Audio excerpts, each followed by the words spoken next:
ಸಸ್ಯಗಳಿಗೆ ರಂಜಕದ ಪ್ರಾಮುಖ್ಯತೆ. ರಂಜಕ ಎನ್ನುವುದು ಸಸ್ಯಗಳ ಬೆಳವಣಿಗೆಗೆ ಅತ್ಯಗತ್ಯವಾದ ಮೂಲಧಾತುಗಳಲ್ಲಿ ಒಂದು.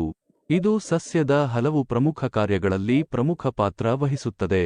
ರಂಜಕದ ಪ್ರಮುಖ ಕಾರ್ಯಗಳು: ಶಕ್ತಿ ಉತ್ಪಾದನೆ.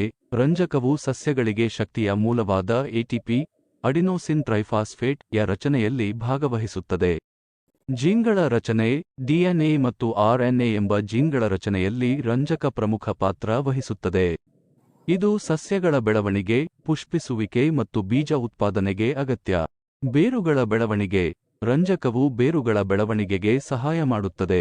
ಬಲವಾದ ಬೇರುಗಳು ಸಸ್ಯವನ್ನು ನೆಲದಲ್ಲಿ ಸ್ಥಿರವಾಗಿರಿಸಲು ಮತ್ತು ನೀರು, ಪೋಷಕಾಂಶಗಳನ್ನು ಹೀರಿಕೊಳ್ಳಲು ಸಹಾಯ ಮಾಡುತ್ತವೆ. ಫಲವತ್ತತೆ ಹೆಚ್ಚಳ.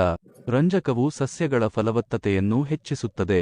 ಇದು ಹೂವುಗಳು, ಫಲಗಳು ಮತ್ತು ಬೀಜಗಳ ರಚನೆಗೆ ಅಗತ್ಯ. ರೋಗ ನಿರೋಧಕ ಶಕ್ತಿ.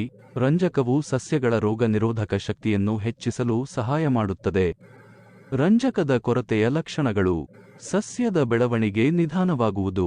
ಎಲೆಗಳು ಕಪ್ಪು ಬಣ್ಣಕ್ಕೆ ತಿರುಗುವುದು. ಬೇರುಗಳ ಬೆಳವಣಿಗೆ ಕುಂಠಿತವಾಗುವುದು. ಹೂವುಗಳು ಮತ್ತು ಫಲಗಳು ಚಿಕ್ಕದಾಗಿ ಬೆಳೆಯುವುದು. ಸಸ್ಯಗಳ ಆರೋಗ್ಯಕರ ಬೆಳವಣಿಗೆಗೆ ರಂಜಕ ಅತ್ಯಗತ್ಯವಾದ ಪೋಷಕಾಂಶವಾಗಿದೆ. ಆದ್ದರಿಂದ ಮಣ್ಣಿನಲ್ಲಿ ರಂಜಕದ ಪ್ರಮಾಣ ಸಾಕಷ್ಟು ಇದೆಯೆಂದು ಖಚಿತಪಡಿಸಿಕೊಳ್ಳುವುದು ಮುಖ್ಯ. ನಿಮ್ಮ ಮಣ್ಣಿನಲ್ಲಿ ರಂಜಕದ ಕೊರತೆಯಿದೆಯೆಂದು ನೀವು ಅನುಮಾನಿಸಿದರೆ, ಮಣ್ಣಿನ ಪರೀಕ್ಷೆ ಮಾಡಿಸಿ ಮತ್ತು ಅಗತ್ಯವಿದ್ದರೆ ರಂಜಕ ಗೊಬ್ಬರವನ್ನು ಬಳಸಿ.